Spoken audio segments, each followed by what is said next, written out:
جمال شاہ کے بارے میں بہت سی روایات مشہور تھیں۔ کچھ لوگ انہیں ایک خدا رسیدہ آدمی سمجھتے تھے جس نے دولت کی ریل پیل کے باوجود تعیشات سے کنارہ کر رکھا تھا۔ بعض لوگوں کا خیال تھا کہ شاہ صاحب کی جیبیں خالی ہو چکی ہیں، صرف حویلی باقی رہ گئی ہے اور محض اپنا بھرم رکھنے کے لیے انہوں نے دنیا سے کنارہ کشی اختیار کر رکھی ہے۔ بعض لوگ کہتے تھے کہ نادرہ بیگم کی موت کے بعد شاہ صاحب کا دنیا سے دل اچاٹ ہو گیا ہے اور اس لیے انہوں نے حویلی میں گوشہ نشینی اختیار کر لی ہے۔ غرض جتنے منہ اتنی ہی باتیں، حقیقت بس اتنی سی تھی کہ شاہ صاحب فطرتاً بہت کنجوس انسان تھے۔ نادرہ بیگم کی زندگی میں تو ان کی ایک نہ چلتی تھی، وہ ٹھہری خاندانی رئیس، دھن دولت میں کھیلی ہوئی، اور شاہ صاحب۔ نادرہ بیگم کی زندگی میں شاہ صاحب اکثر ان ہنگاموں پر جھنجھلایا کرتے جو نادرہ بیگم کے دم سے تھے۔ 4 ملازم شاگرد پیشہ میں ان کے بال بچے، موت، زندگی، شادی بیاہ، ملازموں کے ان سارے مسائل میں نادرہ بیگم برابر کی شریک رہتیں۔ مراسنے، بھانڈ اور نکال بڑے مان سے آتے اور سینکڑوں روپے بطور انعام لے کر جاتے۔ ان کھیل تماشوں سے نادرہ بیگم بہت خوش ہوتی اور شاہ صاحب دل ہی دل میں جلتے بھونتے رہتے۔ کبھی کبھی جب یہ سب کچھ ان کی برداشت سے باہر ہو جاتا تو وہ پھٹ جاتے۔ یہ حویلی ہے یا کسی نوٹنکی کا منڈوا؟ ہر وقت یہاں نت نئے ہنگامے ہوتے رہتے ہیں، میں یہ سب کچھ قطعاً برداشت نہیں کر سکتا۔ نادرہ بیگم پہلے تو خاموشی سے ان کا گرجنا برداشت کرتی، پھر پیار سے کہتی، شاہ جی پھر تم ہی بتاؤ میں کیا کروں؟ اللہ نے اولاد ہمارے مقدر میں ہی نہیں لکھی، اس کے لیے میں نہ تمہیں دوش دیتی ہوں نہ اپنے آپ کو۔ اولاد ہوتی تو گھر میں کلکاریاں گونجتی، مصروفیت ہوتی تو دل ان چونچلوں کو ہرگز نہ چاہتا۔ یہ سارے بکھیڑے نہ پھیلاؤں تو زندہ کیسے رہوں؟ انہی سے دل بہلا لیتی ہوں، اور پھر یہ نوکر بھی بھلا کس کا منہ دیکھیں؟ ہم ان کا خیال نہیں رکھیں گے تو بھلا اور کون رکھے گا؟ لٹا دو، سب کچھ ان پر لٹا دو، بڑھاپا نہ جانے کتنا طویل ہوگا۔ جب ہمارے ہاتھ خالی ہو جائیں گے تو کوئی پوچھنے والا بھی نہیں ہوگا، سارا نشہ ہرن ہو جائے گا، کس کے آگے ہاتھ پھیلاؤ گی؟ دنیا مذاق اڑائے گی کہ کل کیا تھا آج کیا ہو گیا۔ جو کل تھا وہ آج نہیں ہے، اور جو آج ہے وہ کل نہ ہوگا۔ شاہ جی پھر کل کی پرواہ کیوں کی جائے؟ گویا میری بات نہیں مانو گی اور دولت یوں ہی لوٹاتی رہو گی۔ اتنا کچھ ہے، کرو گے کیا اس کا؟ ساری عمر لوٹاتے رہو گے تو بھی کم نہ ہوگا۔ کیوں مرے جاتے ہو؟ کس کے لیے مر رہا ہوں؟ کل جب ہاتھ پاؤں نہیں ہلیں گے تو چھوڑو بھی شاہ جی، تم نے کبھی ہاتھ پاؤں ہلائے بھی ہیں جو اب فکر مند ہو؟ چلو کوئی اور بات کرو۔ بس میں تو صرف ایک بات کہہ سکتا ہوں، آئندہ اس گھر میں کوئی ہنگامہ نہیں ہوگا اور نوکروں کی یہ فوج یہاں سے نکال دی جائے گی، سمجھی تم؟ جمالے تم حد سے بڑھ رہے ہو۔ نادرہ بیگم کے منہ سے یہ جملہ نکلتا تو اس جملے کے بعد شاہ صاحب کے ہونٹ سل جاتے، گردن لٹک جاتی اور پھر تھکے تھکے قدموں سے واپس لوٹ جاتے۔ بڑی سے بڑی لڑائی ہو جاتی، شاہ جی جنون میں کیا کچھ نہ کہہ دیتے، لیکن نادرہ بیگم کے منہ سے جب لفظ جمالے نکلتا، لڑائی کا اختتام ہو جاتا۔ شاہ صاحب کی ٹانگوں کی جان نکل جاتی، ان کا دل چاہتا کہ وہ وہیں بیٹھ جائیں، بڑی مشکل سے وہ اپنے کمرے تک پہنچ پاتے تھے۔ اس ایک لفظ جمالے کے کوزے میں پورا سمندر بند تھا، ایک ایسی کہانی جس سے شاہ صاحب کی زندگی کے تار بندھے ہوئے تھے۔ یہ لفظ ان کے لیے ایک دستی بم تھا جو ان کے کان کے قریب پھٹتا تھا اور ان کا سارا وجود زخموں سے چور ہو جاتا تھا۔ ان کا دل اتنی تیزی سے دھڑکتا جیسے سینے کے پنجرے کو توڑ کر باہر نکل آئے گا۔ وہ خوف سے کانپنے لگتے اور ان کی آنکھوں کے سامنے تاریکی پھیل جاتی۔ موت کا سیاہ پھندا انہیں اپنے حلق پر تنگ ہوتا محسوس ہوتا، اور ان تمام کیفیات کی بنیادی وجہ یہ تھی کہ وہ جمالے ہی تھے۔ ہاں، وہ جمال شاہ نہیں بلکہ جمالہ ہی تھے، چودھری نواز کے ڈرائیور، نکسک کے اچھے، سڈول اور چوڑے چکلے سینے کے مالک، جبکہ چودھری نواز نازوں کے پلے ہوئے چودھری تھے، دھان پان بدن، تیز ہوا سے نزلے بخار میں مبتلا ہو جانے والے، میلا لباس دیکھ کر بیمار پڑ جانے والے۔ یہی وجہ تھی کہ نادرہ بیگم کو ایک آنکھ نہ بھاتے۔ کوئی بات تو ہوتی مردوں کی سی، وہ اس وقت تک کڑتی رہیں جب تک جمال ڈرائیور بن کر نہ آ گیا۔ جمالہ نادرہ بیگم کے من کو بھا گیا تھا، اسے دیکھ کر ان کے خشک ہونٹوں پر مسکراہٹ لوٹ آئی تھی، اور جمالے کے دن پھر گئے۔ کھدر کا کرتا اور گاڑھے کا پاجامہ، بوسکی کے کرتے سفید براق لباس میں بدل گئے، لکھنؤ کے ململ کے کرتے بڑی چاہ سے منگوائے گئے اور جمالے کے کڑیل بدن کی زینت بن گئے، آنکھوں میں سرما اور ہونٹوں پر پان کی دھڑی جمائے۔ جب وہ نادرہ کے سامنے سے گزرتے تو ان کی آنکھوں میں قندیلیں روشن ہو جاتی۔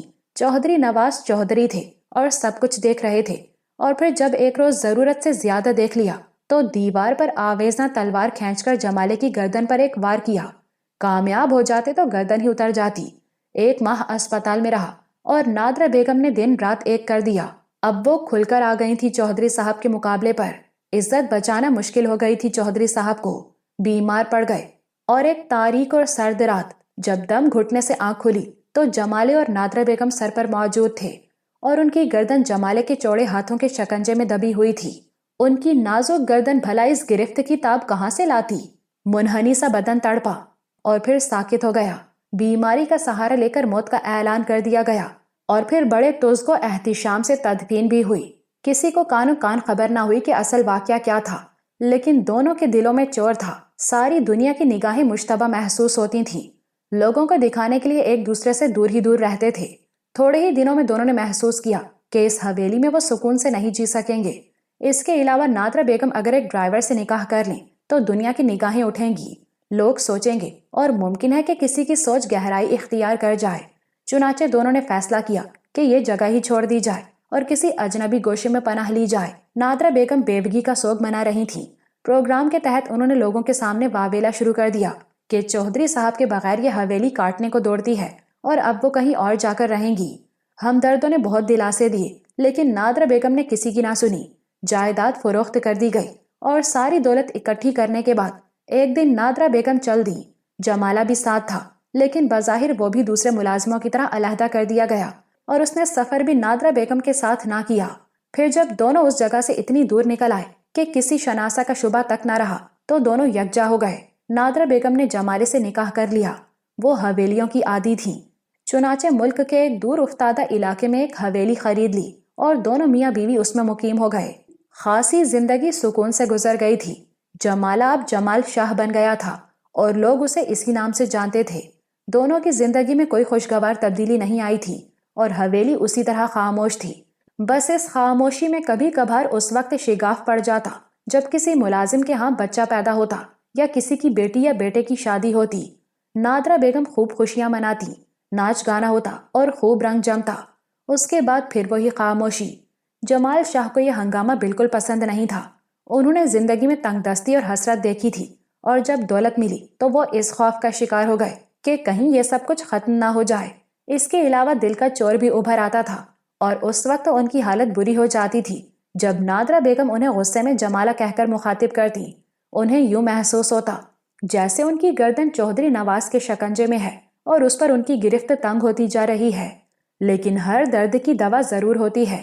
بالآخر جمال شاہ اس خوف سے آزاد ہو گئے۔ اچانک نادرہ بیگم کا پتا خراب ہو گیا۔ کئی بار شدید درد اٹھا، اور آخر کار یہ درد جان لیوا ثابت ہوا، اور وہ زندگی کی قید سے آزاد ہو گئیں۔ شاہ صاحب کو یوں محسوس ہوا جیسے ان کے دل سے ایک عظیم بوجھ اتر گیا ہو۔ اب حویلی پر صرف ان کی حکمرانی تھی۔ اب وہ اس دولت کے تنہا مالک تھے، لیکن وہ دولت کو خرچ کرنے کے قائل نہ تھے۔ دولت خرچ ہو جائے تو پھر انسان دولت مند کہاں رہتا ہے؟ انہوں نے ایک ایک کر کے تمام ملازمین کو نکال دیا، تمام فالتو اخراجات بھی بند کر دیے۔ تنہا ذات تھی، کھانے پینے کے لیے بھی کوئی خاص چیزوں کی ضرورت نہ تھی، کوئی اور مصروفیت نہیں تھی۔ چھوٹے سے باغ کو سنوارتے، اپنا کھانا خود پکاتے، اور اس کے بعد بھی کافی وقت بچ جاتا، لیکن اس فالتو وقت کو بھی وہ تنہا گزارنا پسند کرتے۔ دوستوں کا جھنجٹ انہیں پسند نہیں تھا، کیونکہ اس میں بھی روپے کے خرچ ہونے کا ڈر تھا۔ کچھ مدت کے بعد کتابیں پڑھنے کا شوق ہوا، اور بازار سے پرانی کتابیں خرید لائے، لیکن یہ بھی پیسوں کا ضیاع تھا، اس لیے ڈائری لکھنے کا شوق ہوا۔ ڈائری لکھنے بیٹھے تو سوچا کہ کیا لکھا جائے۔ دنیا سے اس قدر دور ہو چکے تھے کہ اب کسی سے ملاقات کا کوئی امکان نہیں تھا۔ چنانچہ ذہن میں یہ بات سما گئی کہ خود اپنی کتاب لکھی جائے، اور اپنی کہانی میں نادرہ بیگم کے ذکر کے سوا اور کیا تھا؟ ابتدائی زندگی تو مصائب کا شکار تھی، چنانچہ مصائب کا اختتام ہوا تو نادرہ بیگم کا ذکر آیا، اور نادرہ بیگم کے تذکرے کے ساتھ چودھری نواز کے نام کو نظر انداز نہیں کیا جا سکتا تھا، لہٰذا اپنے جرم کو انہوں نے الفاظ کی شکل دی۔ چودھری نواز کو قتل کرنے کے اعتراف کے ساتھ ساتھ انہوں نے اپنے اس خوف کا اعتراف بھی کیا جس نے انہیں وقت سے پہلے بوڑھا کر دیا تھا۔ ڈائری میں اپنی زندگی کے حالات بلا کم و کاست لکھ کر اٹھے تو احساس ہوا کہ زندگی میں اب دولت کے سوا کچھ نہیں رہا۔ یہی بات باعث اطمینان تھی۔ وہ ایک ایک پیسے کی حفاظت کر رہے تھے۔ مبادا بڑھاپے میں کسی پریشانی کا منہ دیکھنا پڑے۔ لوگوں میں اٹھنا بیٹھنا تو نہ تھا، لیکن افواہیں تھیں جو گردش کرتی رہتی تھیں۔ جس کا دل چاہتا ان کے بارے میں کوئی کہانی گھڑ لیتا، جبکہ جمال شاہ خود ان کہانیوں سے بے خبر تھے۔ البتہ ان کی دولت کے قصے بہت سے لوگوں کے لیے کشش کا سبب تھے، اور کبھی کبھی انہیں کسی ناخوشگوار واقعے سے دوچار بھی ہونا پڑتا تھا۔ تقریباً 1 ماہ قبل کی بات ہے کہ ایک صاحب ان سے ملاقات کے لیے آئے۔ وہ زبردستی اندر گھس آئے تھے۔ حالانکہ اس حویلی میں کسی تنہا انسان کو تلاش کرنا مشکل کام تھا، لیکن آنے والے حضرت اس مرحلے سے بھی گزر گئے۔ جمال شاہ انہیں دیکھ کر بری طرح اچھل پڑے۔ کون ہیں آپ؟ انہوں نے پوچھا۔ خاکسار کو شمس الدین کہتے ہیں، آپ کا پڑوسی ہوں، شیروانی پاجامے میں ملبوس مہمان نے خوش اخلاقی سے کہا۔ پڑوسی؟ شاہ جی نے تعجب سے پوچھا۔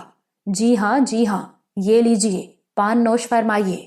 آنے والے صاحب نے جیب سے پانوں کی ڈبیا نکال کر شاہ جی کے سامنے کر دی اور پھر اطمینان سے ایک کرسی پر بیٹھ گئے۔ میں پان نہیں کھاتا، شاہ صاحب نے برا سا منہ بنایا۔ اوہ اچھا، لیکن یہ شان کے خلاف ہے۔ خیر، کوئی حرج نہیں ہے۔ شمس الدین نے خود ایک گلوری نکال کر گال میں دبا لی۔ لیکن آپ میرے پڑوسی کہاں سے ہو گئے؟ حویلی کے قرب و جوار میں تو کوئی مکان نہیں ہے۔ شاہ صاحب بے چین ہو رہے تھے۔ جی، میل 2 میل کا فرق بھی کوئی فرق ہوتا ہے؟ میں شہداد پور میں رہتا ہوں، شمس الدین نے فرمایا۔ محلہ شہداد پور حویلی سے تقریباً 3 میل دور تھا۔ فرمائیے، کیسے آنا ہوا؟ شاہ صاحب نے جھنجھلاتے ہوئے پوچھا۔ بس جناب، پڑوسی کا فرض نبھانے چلا آیا۔ بیگم صاحبہ کی وفات کا سن کر بخدا بڑا صدمہ ہوا۔ آپ کی تو ساری زندگی ہی ویران ہو کر رہ گئی ہے۔ مجھے واقعی بہت صدمہ ہے۔ شکریہ، لیکن اب تو ان کے انتقال کو بھی طویل عرصہ گزر گیا ہے، شاہ صاحب بولے۔ مرنے والے کی یاد بھی کبھی مرتی ہے، خواہ کتنا ہی وقت کیوں نہ گزر جائے۔ ویسے تنہا زندگی بڑی شاق گزرتی ہے۔ اب تو عادی ہو چکا ہوں اس زندگی کا، اور بالکل ٹھیک ہوں، شاہ صاحب نے بیزاری سے کہا۔ خواب ٹھیک ہیں، صحت خراب ہو گئی ہے، آنکھوں کے گرد ہلکے ہیں، بال پریشان ہیں، کیا اسے ہی سکون کہتے ہیں؟ ویسے شاہ صاحب، میں آپ کو ایک مشورہ دوں؟ کیسا مشورہ؟ شادی کر لیں آپ، شمس الدین نے کہا۔ فضول، یہ میری شادی کرنے کی عمر ہے، شاہ صاحب جھلا کر بولے۔ عمر؟ جی ابھی کیا بگڑا ہے؟ پھر مرد تو ایک چھری کی مانند ہوتا ہے، جوں جوں گھسے تیز ہوتی جاتی ہے، اور پھر کوئی جیون ساتھی مل جائے تو جوانی بھی ساتھ میں لگی چلی آتی ہے۔ ذرا یہ تصویر ملاحظہ فرمائیے۔ شمس الدین نے جیب سے ایک تصویر نکال کر شاہ صاحب کے سامنے کر دی۔ کیسی تصویر ہے یہ؟ اجی دیکھیے تو صحیح۔ شمس الدین نے وہ تصویر زبردستی شاہ صاحب کے ہاتھ میں تھما دی۔ یہ ایک نوجوان اور خوبصورت لڑکی کی تصویر تھی۔ شاہ صاحب نے ایک نگاہ اسے دیکھا اور واپس ان کی طرف بڑھا دی۔ میری بچی ہے، نام زرین ہے، اور عمر 21 سال، امور خانہ داری میں ماہر، روزہ نماز کی پابند، سینے پرونے میں یکتا، اور انتہائی سعادت مند بھی ہے۔ صورت شکل تو آپ نے خود دیکھ لی۔ سچ بات تو یہ ہے قبلہ شاہ صاحب کہ میں خلوص دل سے آپ کو اپنی فرزندی میں لینے کے لیے تیار ہوں۔ کیا فضول باتیں کر رہے ہیں آپ؟ میرا شادی کرنے کا کوئی ارادہ نہیں ہے۔ براہ کرم مجھ سے ایسی لغو گفتگو نہ کریں۔ اوہ، قطعی فیصلہ معلوم ہوتا ہے۔ خیر، کوئی حرج نہیں میاں، میں تو پڑوسی کا حق نبھانا چاہتا ہوں۔ توبہ، پڑوسی بے سکون ہو تو سکون سے سونا حرام ہے۔ بس اسی جذبے کے تحت چلا آیا تھا، کوئی مجبور نہیں ہے۔ آپ کو بلا اجازت اندر نہیں آنا چاہیے تھا، شاہ صاحب بولے۔ اجازت کس سے لیتا؟ پوری حویلی سنسان پڑی بھائیں بھائیں کر رہی ہے، کم از کم ایک چوکیدار تو ہونا چاہیے تھا دروازے پر، آئے گئے کا پتہ تو چلتا۔ اب دیکھ لیں، میں ہی نہیں کوئی دوسرا بھی آ سکتا ہے۔ آپ کو ایک چوکیدار ضرور رکھنا چاہیے۔ میں نے 3 سال تک چوکیداری کی ہے ایک سیٹھ صاحب کے ہاں۔ کیا تنخواہ دیں گے آپ؟ کل سے اپنی ڈیوٹی سنبھال لوں گا۔ شمس الدین صاحب، مجھے چوکیدار کی ضرورت نہیں ہے۔ نہیں ہے؟ اوفو، بہت ضدی ہیں آپ شاہ صاحب۔ اس عمر میں بھی بچوں کی سی ضد ہے۔ ویسے چائے وائے نہیں ملے گی کیا؟ شمس الدین نے دروازے کی طرف دیکھا۔ میں تنہا آدمی ہوں، خود ہی پکا کھا لیتا ہوں، چائے کون بنائے گا؟ افسوس، کتنا ظلم کر رہے ہیں آپ خود پر۔ کیا پکاتے ہوں گے آپ؟ صحت سے پتہ چل رہا ہے۔ چلیے، درست ہے، کچھ تو حق ادا کریں۔ میں تو یہی جذبہ لے کر آیا ہوں۔ بڑے بڑے لوگوں کے ہاں کھانا پکاتا رہا ہوں، کیا نہیں پکا لیتا؟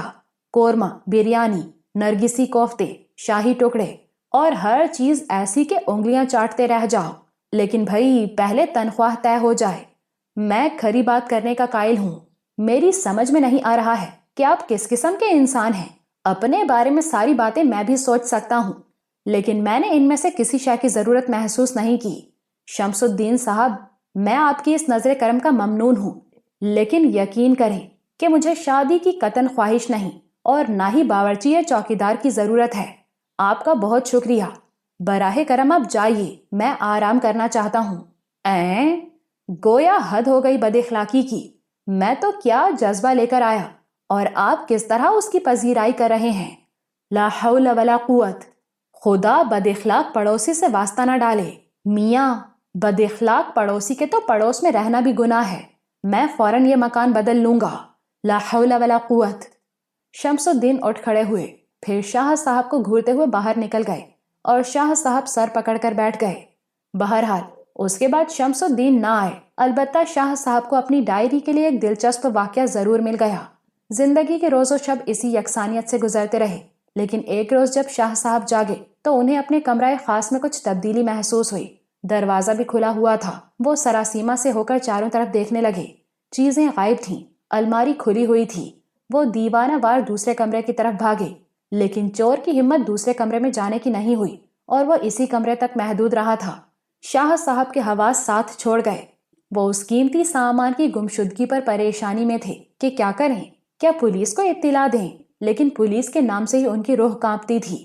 یہ لوگ بال کی کھال اتارنے کے ماہر ہوتے ہیں، اور انہوں نے بال کی کھال نکالی تو وہ شام تک رنج و غم میں ڈوبے رہے اور خود کو تسلیاں دیتے رہے.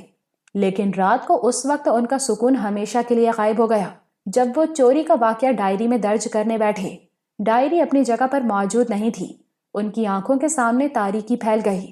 وہ ڈائری تو ان کے لیے موت کا پھندا بن سکتی ہے. اسی میں تو ان کے تمام راز محفوظ ہیں. اب کیا ہوگا؟ رات بھر وہ ایک جگہ بیٹھے رہے. نیند کا آنکھوں میں شائبہ تک نہ تھا. پوری رات پریشان رہے. کوئی بات سمجھ میں نہیں آتی تھی. اس وقت کو جی بھر کر کوس رہے تھے جب ڈائری لکھنے کا خیال دل میں آیا تھا. خود ہی اپنے ہاتھوں پھانسی کا تختہ تیار کیا تھا. اب کیا ہوگا؟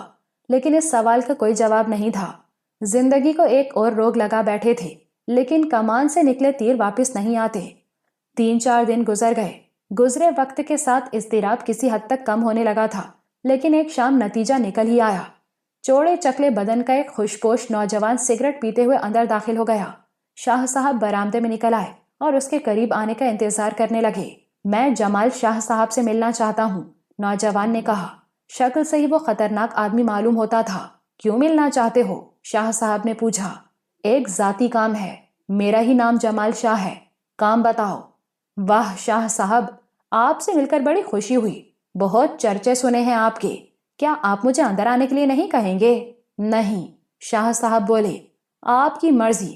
ویسے میں ایک ضروری کام سے آیا تھا. میری سمجھ میں نہیں آتا تم لوگ اس طرح منہ اٹھائے کیوں چلے آتے ہو؟ کیا کام ہے مجھ سے؟ شاہ صاحب جھنجھلا کر بولے. آپ کی ایک امانت تھی میرے پاس، نوجوان نے کہا اور جیب میں ہاتھ ڈال کر شاہ صاحب کی ڈائری نکال لی. شاہ صاحب اچھل پڑے. خوب، تو تم ہو وہ چور جس نے میرے گھر میں چوری کی تھی. لاؤ ادھر لاؤ یہ ڈائری. میں تمہیں پولیس کے حوالے کر دوں گا. چوری؟ نوجوان ہنس پڑا. نہیں شاہ صاحب، میں چوری جیسے گھٹیا کام نہیں کرتا. پڑھا لکھا آدمی ہوں. عزت سے حق حلال کی کھاتا ہوں. چوری تو وہ کرتے ہیں جو دنیا میں اور کچھ نہیں کر سکتے. اگر یہ بات ہے تو تم نے ضرور اس چور کو پکڑ لیا ہوگا جس نے میرے گھر سے یہ ڈائری اور دوسری بہت سی چیزیں چرائی ہیں. میں تمہارا شکر گزار ہوں. تم نے میرے اوپر بڑا احسان کیا ہے. لاؤ براہ کرم یہ ڈائری مجھے دے دو. بے صبری اچھی چیز نہیں ہوتی شاہ صاحب. آپ نے یہ نہیں پوچھا کہ میں آپ تک کس طرح پہنچ گیا. وہ مسکرا کر بولا. ہاں یہ بھی درست ہے. خیر اب بتا دو. شاہ صاحب بولے. میں نے کہا تھا نا کہ پڑھا لکھا آدمی ہوں. یہ ڈائری پڑھ کر مجھے معلوم ہوا کہ یہ آپ کی ہے. اوہ اچھا ہاں. اچانک شاہ صاحب کی آنکھیں پھیل گئیں. ان کے حلق میں جیسے کوئی شے اٹک گئی. ڈائری پڑھ کر؟ ان کے منہ سے بامشکل تمام نکلا. جی. وہ مسکراتے ہوئے بولا. لیکن اب شاہ صاحب کی زبان بند ہو گئی تھی. اس نوجوان نے ڈائری پڑھ لی ہے اور ان کے جرم سے واقف ہو گیا ہے. وہ ان کی یعنی جمال شاہ کی اصلیت سے واقف ہو چکا ہے. وہ خوفزدہ نگاہوں سے اسے دیکھ رہے تھے. بہت دلچسپ اور اچھی تحریر ہے شاہ صاحب آپ کی، اس نے کہا، اور جمال شاہ کے کان میں جیسے نادرہ بیگم کی آواز ابھری، جمالے، اور وہ سہم گئے۔ مگر تم کون ہو؟ میرا تعلق پولیس سے ہے، سادہ لباس میں آیا ہوں آپ کے پاس۔ پولیس؟ شاہ صاحب کا بدن کانپنے لگا۔ انہیں یوں محسوس ہوا جیسے پھانسی کا پھندا ان کی گردن کے گرد تنگ ہوتا جا رہا ہو۔ نہیں شاہ صاحب، پولیس سے میرا تعلق نہیں ہے، یہ تو میں نے یوں ہی تفنن تباہ کے لیے کہا تھا۔ وہ شاہ صاحب سے چوہے بلی کا کھیل کھیل رہا تھا۔ وہ بے بسی سے اسے دیکھتے رہے۔ میں درست کہہ رہا ہوں شاہ صاحب، پولیس سے میرا کوئی تعلق نہیں ہے، اور نہ میں وہ چور ہوں جس نے آپ کے ہاں چوری کی ہے۔ میں تو ایک شریف آدمی ہوں، چلمین روڈ، مکان نمبر 12 میں رہتا ہوں۔ طویل عرصے سے بیکار ہوں، کوئی روزگار ہی نہیں تھا۔ بھلا ہوا اس چور کا جس نے آپ کے ہاں چوری کر کے یہ ڈائری بیکار سمجھ کر پھینک دی، اور میں نے دیکھا کہ ایک صاف ستھری چیز پڑی ہے تو اسے اٹھا لیا، لیکن جو ہی میں نے اسے پڑھا میری لاٹری نکل آئی۔ کیا نکل آیا؟ شاہ صاحب نے بے اختیار سوال کیا۔ لاٹری، وظیفہ مقرر ہو گیا سرکار کی طرف سے، صرف 15,000 روپے ماہوار، یہی میرا خرچہ ہے۔ بال بچے تو ہے نہیں کہ زیادہ لالچ ہو، مہنگائی آسمان سے باتیں کر رہی ہے، لیکن خیر گزارا کر لوں گا۔ جی سرکار، تو میری پہلی قسط؟ تم بلیک میلر ہو؟ شاہ صاحب نے نہایت حقارت آمیز لہجے میں کہا۔ دیر میں سمجھے شاہ صاحب، جی ہاں یہی بات ہے، لیکن خون خراب نہیں ہے، میں حق حلال کی کھاتا ہوں۔ دیکھیے نا، میں آپ سے 50,000 یا 1,00,000 روپے کا مطالبہ بھی کر سکتا تھا، اور آپ جیسے آدمی کے لیے یہ مشکل بھی نہ تھا، کیونکہ چودھری نواز کی دولت اتنی معمولی بھی نہیں تھی کہ 2 آدمی اسے ختم کر سکتے، اور اب تو آپ تنہا ہی رہ گئے ہیں، لیکن میں کسی کو دکھ نہیں دے سکتا۔ آنسو نکل آتے ہیں میرے کسی کو تکلیف میں دیکھ کر۔ اس نے جیب سے رومال نکالا اور آنکھیں صاف کرنے لگا۔ مذاق اڑا رہے ہو میرا؟ شاہ صاحب مزمحل لہجے میں بولے۔ کیا کروں، دل کمزور ہے۔ ہاں تو سرکار، پہلی قسط ابھی مل جانی چاہیے۔ تم یقین کرو میرے پاس اب کچھ نہیں ہے، بس ساکھ قائم رکھے ہوئے ہوں، اس لیے نوکروں کو بھی نکال دیا ہے۔ گھر کے سارے کام خود ہی کرتا ہوں، کسی سے ملتا بھی اسی لیے نہیں ہوں۔ میں ہر ماہ اتنی رقم کہاں سے دوں گا؟ شاہ صاحب ایسی باتیں نہ کریں، بہت غمزدہ ہوں میں اس وقت۔ ویسے میری طرف سے مبارکباد قبول کریں کہ یہ ڈائری کسی پولیس والے کے ہاتھ نہیں لگی، ورنہ کیا ہوتا؟ ذرا سوچیں تو صحیح، رسوائی، ذلت، اور پھر موت، خوفناک موت۔ اور شاہ صاحب 15,000 روپے تو کچھ بھی نہیں ہے، آپ لاکھوں روپے خرچ کر کے بھی اپنی جان نہیں بچا سکتے تھے۔ مگر میں یہ رقم کہاں سے دوں گا؟ شاہ صاحب رو دینے والے انداز میں بولے۔ آپ کی مرضی شاہ صاحب، میں نے تو آپ کے ساتھ بڑی رعایت برتی ہے، اب آپ نہیں مانتے تو ٹھیک ہے، میں یہ ڈائری پولیس ہیڈ کوارٹر میں دے دیتا ہوں۔ ارے نہیں نہیں، شاہ صاحب کی آواز کانپنے لگی۔ میرے پاس زیادہ وقت نہیں ہے شاہ صاحب، آپ فیصلہ کریں، میں چلتا ہوں۔ اب اس کا لہجہ کسی قدر سرد تھا۔ شاہ صاحب سوچ میں ڈوب گئے، روندھی ہوئی آواز میں بولے، ٹھیک ہے، کسی سے ادھار لے لوں گا، گھر کا پتہ دے دو، پہنچا دوں گا۔ بسدے شوق، مجھے اس پر کوئی اعتراض نہیں ہے، خوشی سے آئیں، بلکہ اپنے ساتھ کسی اور کو بھی لانا چاہیں تو لے آئیں، لیکن اگر آپ نے میرے ساتھ کوئی گڑبڑ کی تو میں ایسے انتظامات ہر طرح سے کر لوں گا کہ ڈائری تھانے پہنچ جائے۔ نہیں نہیں، میں کیا گڑبڑ کروں گا، تم بے فکر رہو، میں پیسے پہنچا دوں گا، ہر مہینے کی پہلی تاریخ کو۔ اگر رقم ملنے میں دیر ہوئی تو… وہ خوفناک انداز میں مسکرایا اور شاہ صاحب گردن ہلانے لگے۔ میرا پتہ لکھ لیں۔ اس نے پتہ لکھوایا اور شاہ صاحب نے گردن ہلا دی۔ کب آ رہے ہیں؟ کل 12 بجے، میں انتظار کروں گا۔ وہ جانے کے لیے مڑا اور چند ساعت کے بعد نگاہوں سے اوجھل ہو گیا۔ اس سے پہلے کبھی اتنا برا وقت نہیں پڑا تھا۔ جوانی ہوتی تو نمٹ لیتے کمبخت سے، لیکن اب ان کمزور ہڈیوں سے کسی کا کیا بگاڑ لیتے؟ کیا ضرورت تھی ڈائری لکھنے کی؟ مصیبت تو خود انہوں نے بلائی تھی۔ وہ خود کو کوسنے لگے، لیکن اب کیا ہو سکتا تھا؟ 15,000 روپے ماہوار، نادرہ بیگم کے بعد تو خرچ ہی نہیں رہا تھا، مگر اب… وہ سر پکڑ کر بیٹھ گئے اور وہیں بیٹھے بیٹھے شام ہو گئی۔ کوئی راہ نہ تھی، کوئی سبیل نہ تھی، دینے ہی پڑیں گے۔ زندگی اور عزت بچانے کے لیے 15,000 روپے مہینے کا غم سہنا ہی پڑے گا۔ حویلی کے ایک تاریک کمرے میں پہنچ کر ایک تہخانے میں گڑی ہوئی تجوری سے انہوں نے نوٹوں کی ایک گڈی نکالی اور دھندلائی ہوئی آنکھوں اور کانپتی انگلیوں سے 15,000 روپے کے نوٹ گنے اور جیب میں ٹھونس لیے۔ تجوری گڈیوں سے بھری ہوئی تھی، کروڑوں روپے کی مالیت کے زیورات علیحدہ تھے۔ انہوں نے انہیں ٹٹولا اور دل کو کچھ تقویت پہنچی۔ تب وہ تجوری بند کر کے واپس پلٹ آئے، لیکن غم سے نڈھال تھے۔ اب جب تک زندہ ہیں 15,000 روپے ماہوار دینا ہوں گے۔ ہائے، یہ کیا ہو گیا؟ دوسرے دن 11 بجے حویلی سے نکل آئے، ایسے راستے اختیار کیے جہاں شناسا نظر نہ آئے اور چلمن روڈ پر پہنچ گئے۔ پیدل سفر کیا تھا، اس لیے پہنچتے پہنچتے 12 بج گئے۔ مکان نمبر 12 کے دروازے پر دستک دی اور وہ دروازہ کھول کر باہر آ گیا۔ ارے شاہ صاحب، بھائی وقت کی پابندی میں تو انگریزوں کو بھی مات دے دی آپ نے۔ لے آئے؟ ہاں، بڑی مشکل سے قرض ملے ہیں، وہ روندھی ہوئی آواز میں بولے۔ یہ مشکل تو اب آپ کو ہر مہینے کی پہلی تاریخ کو پیش آئے گی شاہ صاحب، ورنہ دوسری صورت میں آپ جمالہ کہلائیں گے، بلکہ تھوڑے دن کے بعد مرحوم جمالہ کہلائیں گے۔ لائیے، رقم کہاں ہے؟ جمال شاہ نے نوٹ نکال کر اس کے ہاتھ میں تھما دیے۔ اس نے نوٹ گنے اور جیب میں ٹھونستے ہوئے بولا، کیا کروں شاہ صاحب، بتا چکا ہوں کہ گھر میں میرے سوا کوئی نہیں ہے، اس لیے چائے وغیرہ نہیں پلا سکتا۔ شاہ صاحب نے کوئی جواب نہیں دیا اور واپس چل پڑے۔ اس وقت وہ بہت اداس تھے، لیکن کیا کرتے؟ یہ اداسی تو مقدر بن چکی تھی اور مقدر کی اس خرابی کو وہ کسی طرح دور نہیں کر سکتے تھے۔ ہر ماہ 15,000 روپے اس کے حوالے کراتے تھے۔ کئی مہینے گزر گئے۔ اس غم سے شاہ صاحب کی صحت کچھ اور خراب ہو گئی تھی۔ ایک دن وہ بازار سے خریداری کر رہے تھے کہ شمس الدین نظر آئے۔ شاہ صاحب کو دیکھ کر انہوں نے منہ پھیر لیا، لیکن شاہ صاحب کے دل میں نہ جانے کیا آئی کہ چہرہ روشن ہو گیا۔ برسوں کے بعد کھوئی ہوئی مسکراہٹ لوٹ آئی اور وہ شمس الدین کے پاس چلے گئے۔ ارے شمس الدین صاحب، آپ ہمیں پہچانتے نہیں؟ نہ پہچاننے کی کیا بات ہے، آپ کے سلوک کو بھول سکتا ہوں کبھی؟ شمس الدین نے منہ بناتے ہوئے کہا۔ کیا بتاؤں شمس الدین صاحب، میں ان دنوں بیمار تھا، طبیعت چڑچڑی ہو رہی تھی، مگر جب آپ چلے گئے تو مجھے بڑی شرمندگی ہوئی۔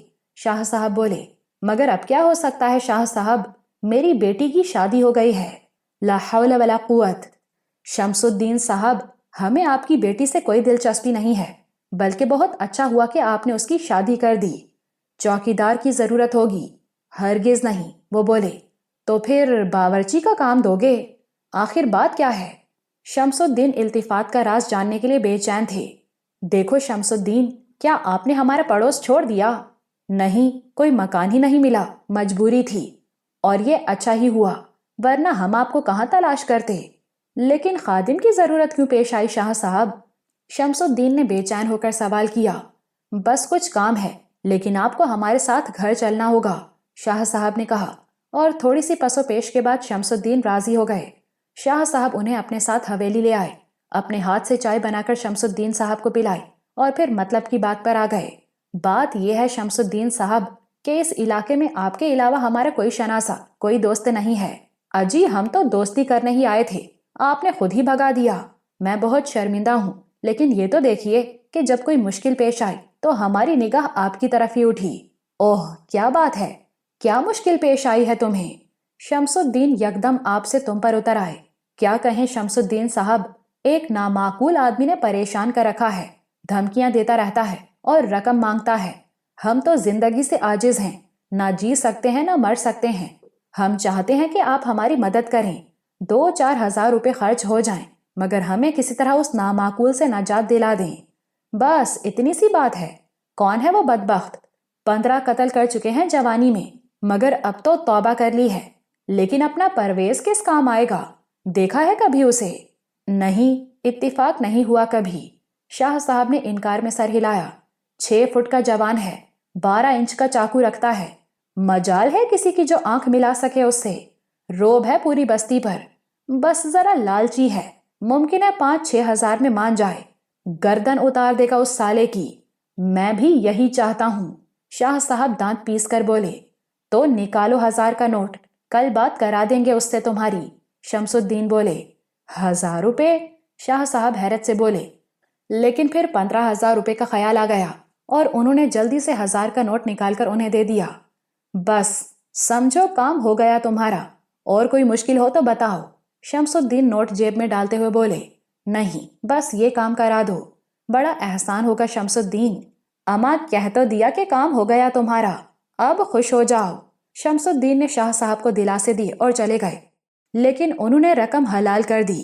پرویز کو دیکھ کر پہلے تو شاہ صاحب کی اپنی روح فنا ہو گئی۔ واقعی 6 فٹ کا جوان تھا، بڑی بڑی مونچھیں، گہری سرخ آنکھیں، نسواری رنگ کا کرتا اور شلوار پہنے، گلے میں بڑا سا تعویذ پڑا ہوا تھا۔ وہ ان کے سامنے آ کھڑا ہوا۔ پرویز ہے اپنا نام، بلایا تھا تم نے؟ اس نے کہا، اور شاہ صاحب کی جان میں جان آ گئی، بلکہ خوشی سے کھل اٹھے۔ یہ جوان واقعی کچھ کر دکھائے گا، انہیں یقین سا آ گیا۔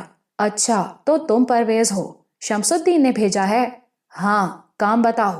بیٹھو میاں، بڑی مشکل میں پھنس گیا ہوں، تم ہی مجھے اس مشکل سے نکال سکتے ہو۔ بات بتاؤ شاہ صاحب، جس کی گردن کہو اتار کر رکھ دیں تمہارے قدموں میں۔ تم پرویز کو نہیں جانتے؟ ہاں، بس ملاقات نہیں ہوئی کبھی۔ دراصل ایک مردود آدمی نے ہمیں پریشان کر رکھا ہے، ہر ماہ ہم سے کچھ نہ کچھ مانگنے آ جاتا ہے، اور نہیں دیتے تو دھمکیاں دیتا ہے۔ کمبخت نے ہماری زندگی اجیرن کر دی ہے۔ تو پرویز کس کام آئے گا شاہ جی؟ پتہ بتاؤ سالے کا۔ پرویز نے شلوار کے نیفے سے چاقو نکال لیا۔ خون خرابہ تو ہم بھی نہیں چاہتے، لیکن اگر وہ نہ مانے تو جس طرح چاہو اس سے نمٹ لینا۔ وہ ہماری ایک ڈائری لے گیا ہے، اس میں ہمارے کچھ راز ہیں جس کی وجہ سے ہم پریشان ہیں۔ ڈائری کے بارے میں پولیس کو بھی اطلاع نہیں دے سکتے کیونکہ ہمارے راز کھل جائیں گے۔ تم ہی اس سے نمٹ سکتے ہو پرویز میاں۔ نمٹ لیں گے، نمٹ لیں گے۔ مال کتنا دو گے؟ پرویز نے چاقو لہراتے ہوئے سوال کیا۔ تم ہی بتاؤ۔ ہم 5-10 ہزار خرچ کرنے کے لیے تیار ہیں۔ 5-10 ہزار؟ خواہ مخواہ اتنا خرچ کر رہے ہو شاہ جی، خواہ مخواہ بھوکے مرو گے۔ تم نے مذاق کے لیے بلایا تھا پرویز کو؟ پرویز نے شاہ جی کو آنکھیں دکھائیں۔ نہیں نہیں پرویز میاں، ایسی بات نہیں ہے، تم ہمیں بتاؤ کتنا خرچ آئے گا؟ شاہ جی نے ٹھنڈی سانس لے کر پوچھا۔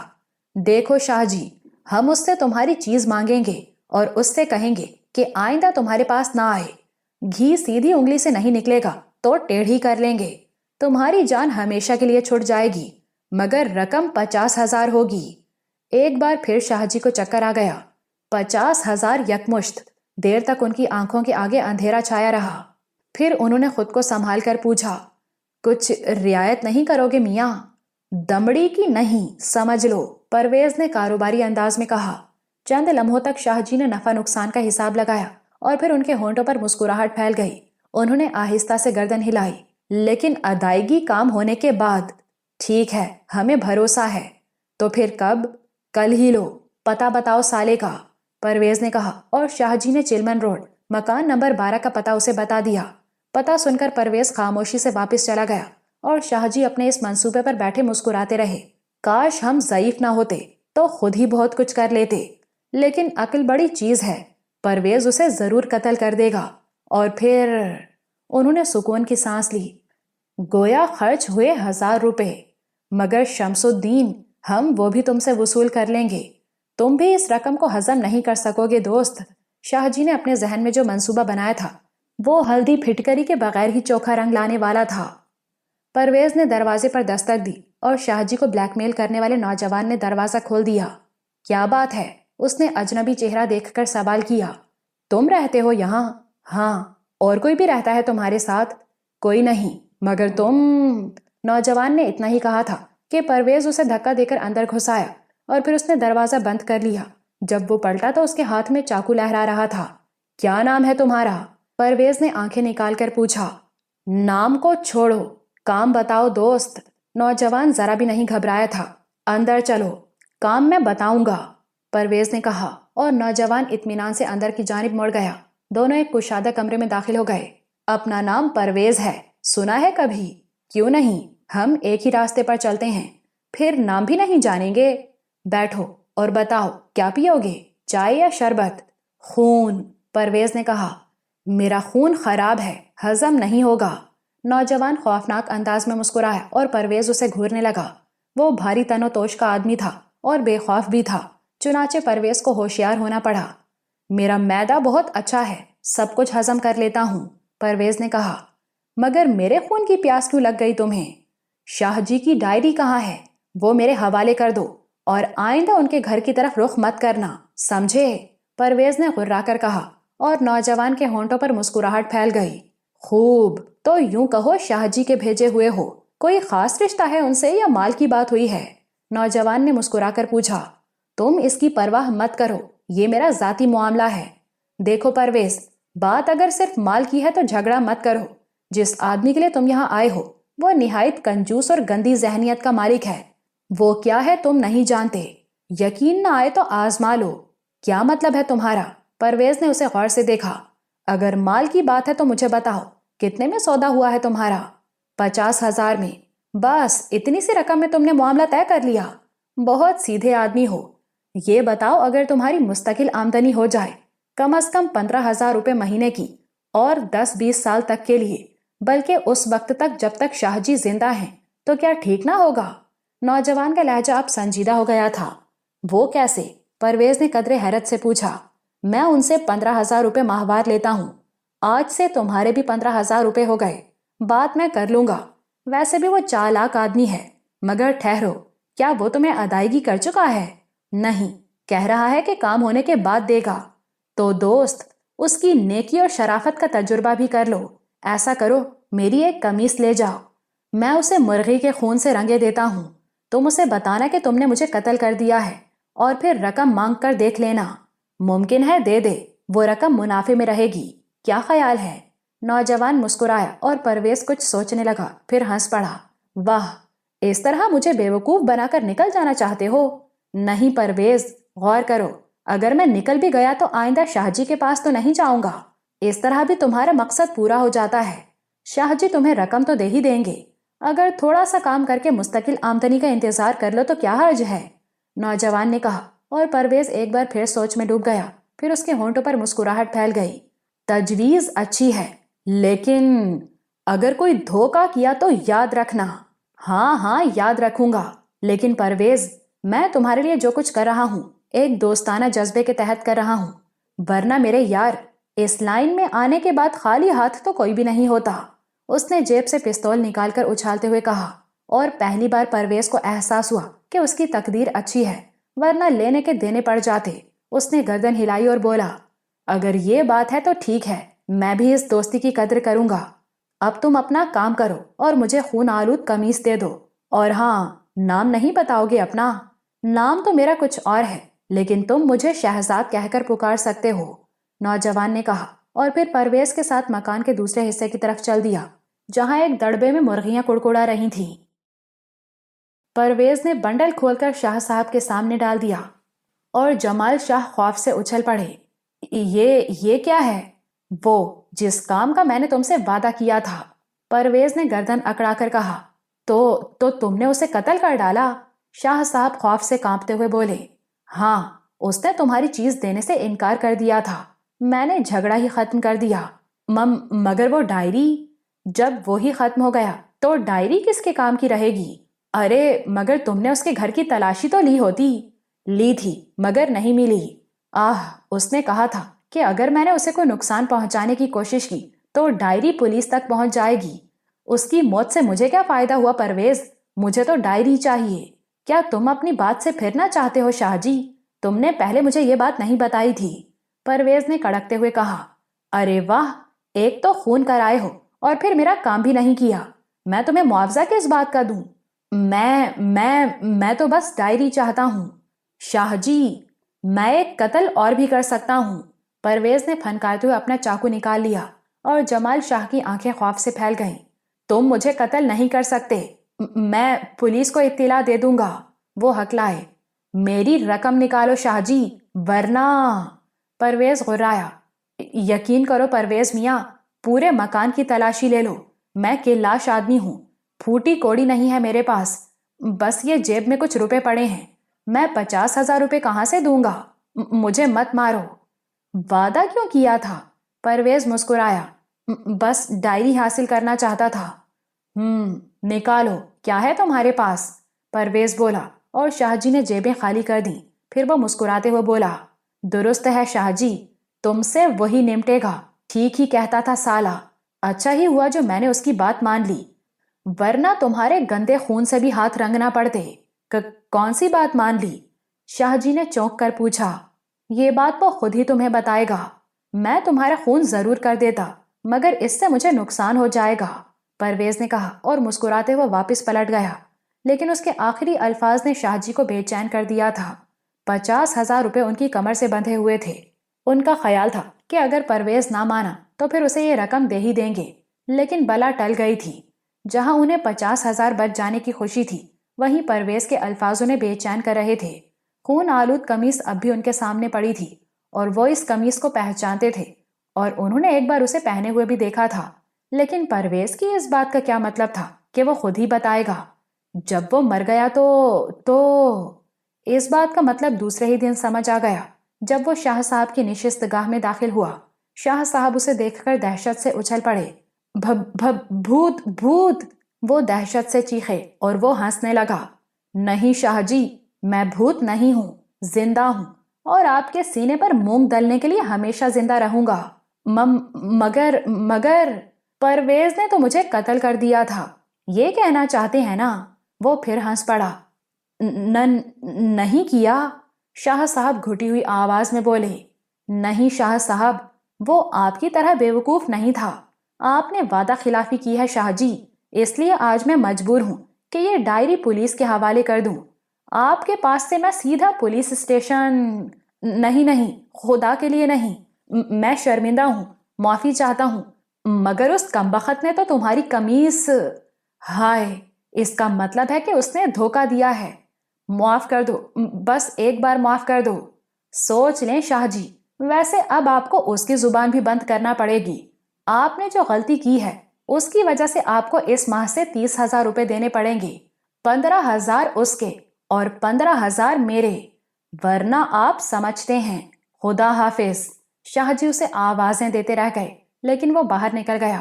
30,000 ہر ماہ، 30,000! وہ اپنا سر پیٹنے لگے۔ وہ بس سوچتے رہے لیکن اس کا کوئی فائدہ نہیں تھا۔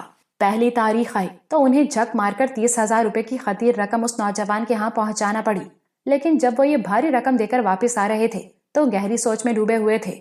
وہ سمجھ گئے تھے کہ یوں کام نہیں چلے گا، کچھ کرنا ہی ہوگا، ورنہ اس طرح تو ساری دولت رفتہ رفتہ اس کی جیب میں پہنچ جائے گی اور وہ ایک دن بالکل کلاش ہو جائیں گے۔ تو پھر کیا میں اسے قتل کر دوں؟ کیا ایک بار پھر میں جمالہ بن جاؤں؟ انہوں نے اپنی کلائیاں دیکھیں لیکن اب ان پر جھریوں اور ابھری ہوئی نسوں کے سوا اور کچھ نہیں تھا۔ ان کی کلائیوں میں اب اتنی جان نہیں تھی کہ کسی کا گلا دبا سکیں۔ اگر وہ کامیاب نہ ہو سکا تو پھر ضرورت ہے ایک ایسے انسان کی جو ان کے دستے راست کی حیثیت سے کام کرے، خواہ کچھ بھی خرچ ہو جائے۔ اس خوف سے تو نجات ملے، لیکن ایسا انسان، ایسا مخلص انسان کہاں سے ملے گا جو معاوضہ لے کر حلال بھی کرے؟ آج جمال شاہ کے سوچنے کا انداز بہت مختلف تھا۔ آج وہ پوری ذہانت سے آخری فیصلے کر رہے تھے اور ان کا ذہن تیزی سے کام کر رہا تھا۔ اس دن کے بعد شاہ جی کی زندگی کے معمولات میں تھوڑی سی تبدیلی پیدا ہو گئی۔ اب وہ لوگوں میں اٹھنے بیٹھنے بھی لگے اور بہت سے لوگوں سے ان کی شناسائی بھی ہو گئی۔ دراصل وہ کام کے آدمی کی تلاش میں تھے۔ پھر وہ چند دنوں کے لیے شہر سے باہر چلے گئے اور جب وہاں سے واپس آئے تو ایک تیز ترار سا نوجوان ان کے ساتھ تھا۔ شاہ جی نے لوگوں کو بتایا کہ رحمان ان کا بھانجا ہے اور پوری دنیا میں اس بھانجے کے سوا ان کا کوئی نہیں ہے۔ اب اس آخری وقت میں وہ انہی کے ساتھ رہے گا۔ اور آپ کے بعد آپ کا وارث بھی ہوگا؟ کسی نے سوال کیا۔ ارے اب رہ ہی کیا گیا ہے سوائے اس ٹوٹی پھوٹی حویلی کے؟ سو ظاہر ہے کہ یہ اس کے علاوہ اور کس کی ہوگی؟ شاہ جی نے جواب دیا، لیکن یہ الفاظ ادا کرتے ہو ان کا دل کانپ گیا۔ یہ منحوس الفاظ انہیں نہیں ادا کرنے چاہیے تھے۔ رحمان سے ان کا کوئی رشتہ نہ تھا، بس وہ اچانک ہی مل گیا تھا انہیں۔ شاہ جی کو اس میں ذہانت کی چمک نظر آئی تھی اور نہ جانے کیوں ان کے دل میں یہ احساس جاگ اٹھا تھا کہ یہ نوجوان ان کی مدد کر سکتا ہے۔ معلومات حاصل کی تو معلوم ہوا کہ ابھی 3 سال قید کاٹ کر جیل سے رہا ہوا ہے اور شاہ جی کے خیال میں یہ اس کی خصوصی صلاحیت تھی۔ چنانچہ انہوں نے اسے اپنے لیے کام کرنے کی پیشکش کی۔ ضروری گفتگو کے بعد انہوں نے بھانپ لیا کہ شخصیت کیسی ہے اور اس سے کیا حاصل کیا جا سکتا ہے۔ چنانچہ فوراً ہی دونوں کے درمیان معاملات طے ہو گئے۔ رحمان نے 1 لاکھ روپے انہیں بلیک میلر سے نجات دلانے کے ٹھیکہ لے لیا تھا اور پھر وہ شاہ جی کے ساتھ ان کی حویلی میں آ گیا۔ شاہ جی دل ہی دل میں مطمئن تھے کہ جب پرویز جیسا خونی انسان ان سے 50,000 نہ لے سکا تو رحمان 1 لاکھ بھلا کیسے وصول کر پائے گا؟ لیکن رحمان دوسری قسم کا آدمی ثابت ہوا۔ اسے حویلی میں ان کے بھانجے کی حیثیت سے رہنا تھا، اس لیے تھوڑی سی ٹپ ٹاپ ضروری تھی۔ اس کے لیے اس نے 10,000 روپے طلب کیے۔ کیا مطلب؟ 10,000 کس لیے چاہیے؟ شاہ جی نے گھبرا کر پوچھا۔ شاہ جی، کیا آپ کا بھانجا چیتھڑے لگائے پھرے گا؟ لوگ کیا کہیں گے؟ آپ خود سوچئے۔ کام کرنا ہے تو سلیقے سے کیا جائے، بس آپ مجھ سے سوال نہ کریں، جو میں کہوں وہ خاموشی سے کرتے جائیں، اور پھر یہ رقم تو حساب میں لکھی جائے گی۔ کون سا حساب؟ شاہ جی نے پوچھا۔ 1 لاکھ کا ٹھیکہ ہے نا؟ ہاں 1 لاکھ کا ہے۔ شاہ جی جیسے کڑوی گولی نکل کر بولے۔ 90,000 رہ گئے، نکالیے 10,000۔ اور پھر شاہ جی کو 10,000 روپے دینے ہی پڑے۔ رحمان کے ٹھاٹھ باٹھ دیکھنے کے قابل تھے۔ شاہ جی اسے اپنی بپتا سنا چکے تھے، اور رحمان نے چٹکی بجا کر کہا تھا کہ وہ ان لوگوں سے ڈائری یوں حاصل کر لے گا اور شاہ جی کو ہمیشہ کے لیے اس عذاب سے نجات دلا دے گا۔ رحمان کو آئے ہوئے 15 دن ہو چکے تھے، لیکن اس نے سوائے کھانے اور اڑانے کے کوئی کاروائی نہیں کی تھی۔ شاہ جی کی تو جان پر بنی ہوئی تھی، وہ خود تو روکھی سوکھی کھا کر گزارا کر لیا کرتے تھے، لیکن رحمان نے کہہ دیا تھا کہ وہ کھانے پینے کا شوقین ہے، چنانچہ اس کے لیے کھانا ہمیشہ اچھا پکنا چاہیے۔ شاہ جی نے پہلے تو بڑی رد و قد کی، لیکن پھر یہ طے ہوا کہ کھانے کے اخراجات بھی ٹھیکے کی رقم سے ادا ہو جائیں گے، اور یہ بات شاہ جی کے لیے قدر سکون کی تھی، اس لیے وہ طوعاً و کرہن اس پر راضی ہو گئے۔ آخر تم کیا کر رہے ہو رحمان؟ پہلی تاریخ قریب آ رہی ہے اور ابھی تک… ایک دن شاہ صاحب نے کہا، شاہ جی پہلی تاریخ ہی کو تو انتظار کر رہا ہوں، اس بار رقم لے کر میں جاؤں گا اور ان لوگوں سے بات کروں گا۔ کیا مطلب؟ کیا رقم اس بار بھی دینی پڑے گی؟ نہ دیں، میرا کیا جاتا ہے؟ کیا بکواس کر رہے ہو تم؟ پھر تمہیں یہاں لانے سے فائدہ؟ شاہ جی نے جھنجھلاتے ہوئے کہا، کسی بھی کام کے فائدے فوری حاصل نہیں ہوتے شاہ جی، آپ کو اس ماہ کی رقم تو ادا کرنی ہی ہوگی۔ رحمان نے پرسکون لہجے میں کہا، لیکن وہ تمہارے حساب میں لگے گی، ورنہ پھر تمہیں یہاں لانے کا فائدہ؟ شاہ جی نے کہا، چلیے درست ہے، آپ بڑے کنجوس آدمی ہیں، بہرحال میں آپ کی مدد کا فیصلہ تو کر ہی چکا ہوں، رحمان نے کہا، اور شاہ جی خاموش ہو گئے۔ مہینے کے بقیہ دن بھی رحمان نے بڑی خاموشی اور اطمینان سے کھاتے پیتے اور اینٹتے ہوئے گزار دیے۔ البتہ اب اس نے شاہ جی سے رقم مانگنا چھوڑ دیا تھا، اور شاہ جی بڑے خوش تھے۔ پہلی تاریخ کو انہوں نے 30,000 روپے نکال کر رحمان کو دے دیے اور شہزاد کا پتہ بھی اچھی طرح سمجھا دیا۔ رحمان مسکراتا ہوا اپنی مہم پر روانہ ہو گیا۔ شہزاد اور پرویز میں خوب گھٹ رہی تھی، دونوں بہترین دوست بن گئے تھے۔ ہر ماہ کی پہلی تاریخ کو ایک مخصوص وقت پر پرویز شہزاد کے گھر پہنچ جاتا، شاہ صاحب آتے، 30,000 روپے دیتے اور دونوں 15,000 بانٹ لیتے۔ کنجوس بوڑھا خوب جال میں پھنسا تھا۔ اس وقت بھی وہ شاہ جی کا انتظار کر رہے تھے۔ دروازے پر دستک ہوئی تو وہ مسکراتے ہوئے اٹھ گئے۔ شہزاد نے دروازہ کھولا تو شاہ جی کے بجائے ایک اجنبی صورت نظر آئی۔ جی فرمائیے، کیا بات ہے؟ شہزاد نے پوچھا۔ مجھے شاہ صاحب نے بھیجا ہے۔ اوہ، رقم لائے ہو؟ ہاں، لیکن اس کے ساتھ ہی تم سے کچھ بات بھی کرنی ہے، رحمان نے کہا، اور شہزاد نے پرویز کی طرف دیکھا۔ پرویز نے گردن ہلا دی اور رحمان اندر آ گیا۔ میرا نام رحمان ہے، اس نے دونوں سے اپنا تعارف کرایا۔ تم شاہ جی کے بھانجے ہو شاید، میں نے تمہارا ذکر بستی میں سنا ہے۔ ضرور سنا ہوگا۔ یہ سنبھالو 30,000، اور اب یہ جواب دو کہ بات چیت دوستانہ ماحول میں ہوگی یا… خوب خوب، گویا تیسرے امیدوار تم بھی بننا چاہتے ہو۔ شہزاد ہنس دیا۔ نہیں دوستو، بلکہ تمہیں یہ بتانے آیا ہوں کہ آئندہ ماہ سے تمہیں 1 پائی بھی نہیں مل سکے گی، رحمان نے کہا۔ تم شاہ جی کی مدد کرو گے؟ پرویز نے خوفناک لہجے میں پوچھا۔ نہیں، میں اس بڈھے کی مدد کرنے نہیں، بلکہ اسے قبر میں پہنچانے آیا ہوں، رحمان نے کہا، اور وہ دونوں چونک پڑے۔ کیا مطلب؟ شہزادہ تعجب سے بولا۔ مطلب اس طرح نہیں بتایا جا سکتا۔ پہلے یہ جواب دو کہ تم لوگ میرے ساتھ تعاون کرنے پر آمادہ ہو یا نہیں۔ تعاون کس طرح کا ہوگا؟ شہزاد نے پوچھا۔ وہ ڈائری نکال کر لاؤ جس کی بنیاد پر تم اس خبیث کو بلیک میل کرتے ہو، رحمان نے کہا، اور شہزاد کے ہونٹوں پر مسکراہٹ پھیل گئی۔ اس کا مطلب ہے کہ تم ضرورت سے زیادہ چالاک بن رہے ہو، لیکن کیا تم وہ ڈائری یہاں سے لے کر زندہ سلامت جا سکتے ہو؟ اس نے کہا، آیا ہی اس لیے ہوں چونکہ اس بستی میں رہنا ہے، اس لیے چاہتا ہوں کہ کسی سے دشمنی نہ رہے۔ تم لوگ اگر چاہو تو ڈائری نہ دو، لیکن بعد میں شکایت مت کرنا۔ کیسی شکایت؟ پرویز نے پوچھا، اور رحمان مسکرانے لگا۔ چند لمحوں تک وہ خاموش رہا، پھر اس نے کہا، دوستوں، دراصل ہم تینوں کا شکار ایک ہی آدمی ہے، اس لیے ہمیں آپس میں تعاون کرنا چاہیے۔ میں تمہیں اپنے بارے میں کچھ بھی نہ بتاتا، لیکن مجھے خوشی ہے کہ تم دونوں نے کچھ عرصے کے لیے میری ذمہ داری سنبھال لی تھی اور اس ذلیل کمینے نمک حرام کو پریشان کرتے رہے جس نے اپنے مالک سے نمک حرامی کی تھی۔ میں نہیں جانتا کہ تمہیں اس کی کہانی کہاں تک معلوم ہے، اس لیے میں شروع سے تمہیں تفصیل بتاتا ہوں۔ یہ شخص ایک بہت بڑے زمیندار چودھری نواز کا ڈرائیور تھا لیکن چودھری کی بیگم اسے پسند کرنے لگی اور پھر ایک دن اس نے چودھری نواز کو قتل کر دیا اور کچھ عرصے کے بعد دونوں ان کی دولت سمیٹ کر وہاں سے چلے آئے اور یہاں آ کر آباد ہو گئے۔ چودھری نواز کا ایک بیٹا تھا جسے نادرا بیگم نے اپنے عشق کی خاطر چھوڑ دیا تھا اور اپنے عاشق کے ساتھ بھاگ آئی تھی، مگر دونوں کے اس طرح غائب ہو جانے سے چودھری نواز کے بھائی چودھری فراز کو کچھ شبہ ہوا۔ اپنی بھابھی کے چال چلن سے وہ پہلے ہی شک میں تھے، چنانچہ چودھری نواز کی لاش کو قبر سے نکال کر اس کا پوسٹ مارٹم کرایا گیا اور قتل ثابت ہو گیا۔ اس کے بعد پولیس ان دونوں کی تلاش میں مصروف ہو گئی، لیکن وہ دونوں کمبخت ایک ایسی جگہ آ کر آباد ہو گئے تھے کہ پولیس کو ان کا نشان بھی نہ ملا۔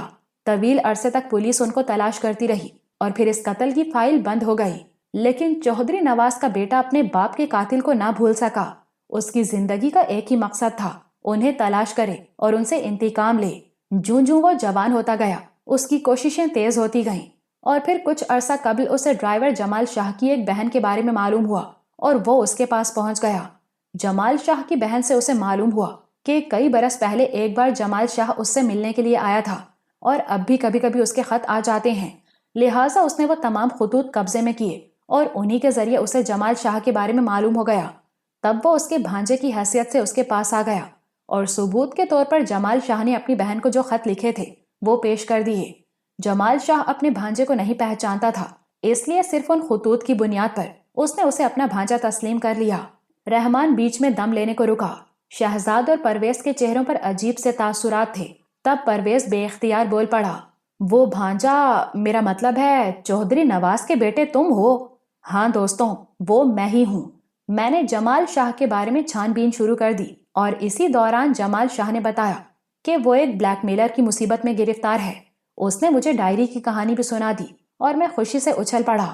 جمال شاہ کی فائل تو پولیس ریکارڈ میں موجود ہی ہے، لیکن یہ تحریری ثبوت اس کے تابوت میں آخری کیل ثابت ہو سکتا ہے۔ میں نے اسے دلاسا دیا کہ میں بلیک میلر سے ڈائری حاصل کر لوں گا، لیکن میرے ذہن میں دوسرا ہی منصوبہ تھا اور اب اسی منصوبے کے تحت میں تمہارے پاس آیا ہوں۔ جو کچھ میں کہہ رہا ہوں اسے غور سے سنو۔ چودھری نواز کے بھائی چودھری فراز کے ہاں کوئی اولاد نہیں ہے، اس لیے انہوں نے مجھے اپنی اولاد کی طرح ہی پالا ہے۔ میں لاکھوں میں کھیلتا ہوں اور ان کے بعد ان کا وارث بھی میں ہی ہوں۔ جمال شاہ کو اس کے جرم کی سزا دلانے کے لیے جتنی بھی دولت خرچ ہوگی کی جائے گی۔ جمال شاہ کے پاس جو کچھ بھی موجود ہے وہ بھی میری ملکیت ہے اور میں آج شام کو اسے پولیس کے حوالے کر رہا ہوں۔ میں نے اس سلسلے میں ساری کارروائی مکمل کر لی ہے۔ تو کیا میں نے غلط کہا تھا کہ آئندہ ماہ سے تم اس سے کچھ وصول نہیں کر سکو گے؟ یہ کہہ کر رحمان مسکرانے لگا۔ شہزاد اور پرویز دونوں ہی کے چہرے دھواں ہو رہے تھے۔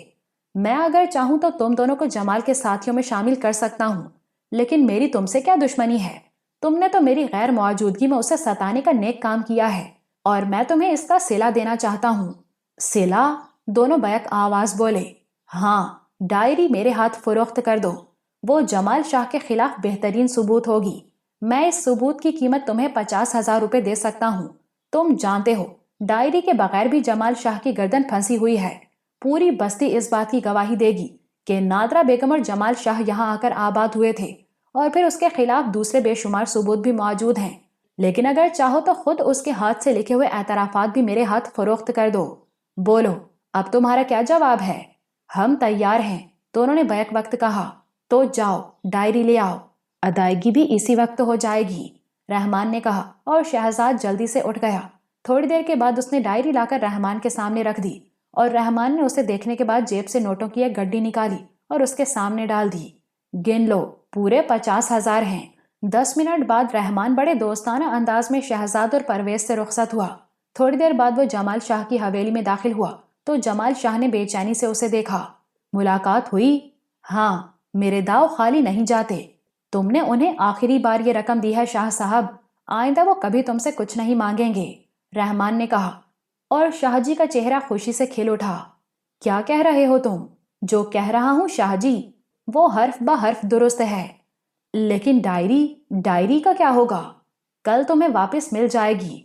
اوہ، لیکن یہ سب کچھ کس طرح ہوا؟ اپنا اپنا کھیل ہے شاہ صاحب، کل ساری تفصیل تمہیں معلوم ہو جائے گی، رحمان نے جواب دیا اور شاہ جی خوشی سے ہاتھ ملنے لگے۔ انہیں دوسرے دن کا بے چینی سے انتظار تھا۔ ساری رات وہ فرتے مسرت سے جاگتے رہے۔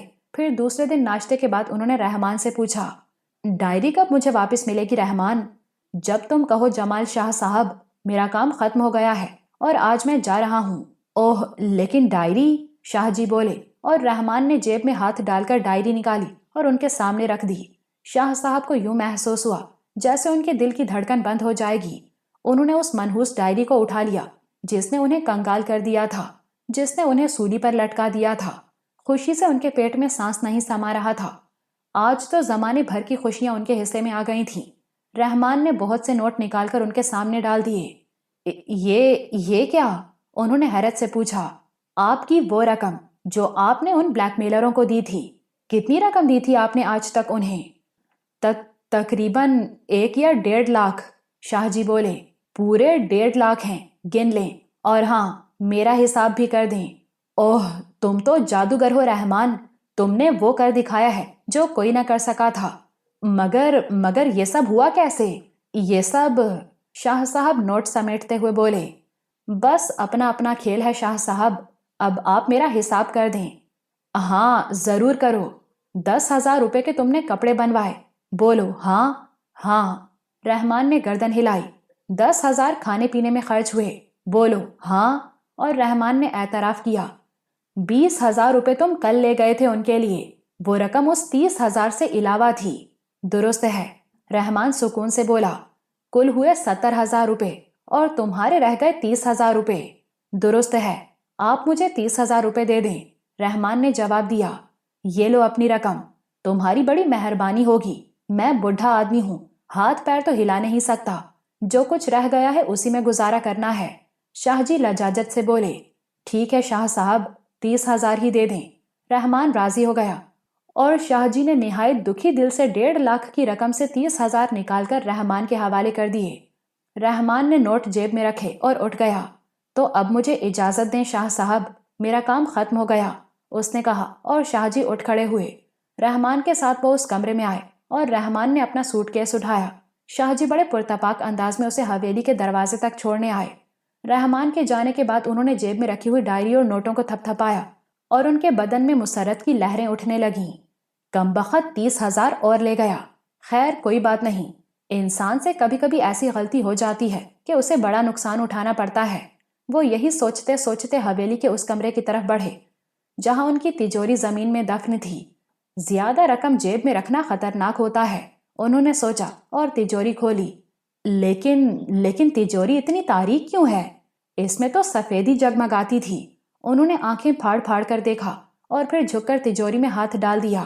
ایک لمحے کے لیے ان کے دل کی حرکت رک سی گئی۔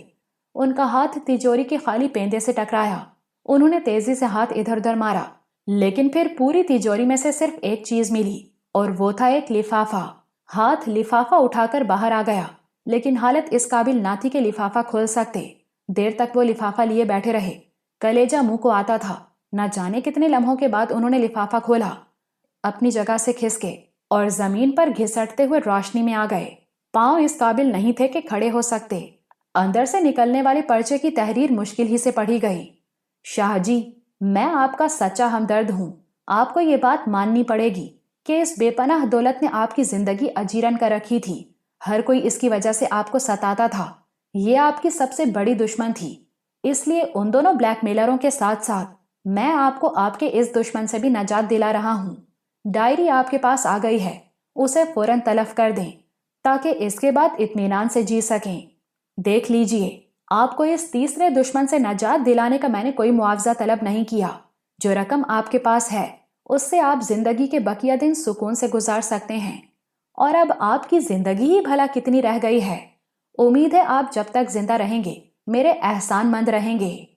آپ کا رحمان۔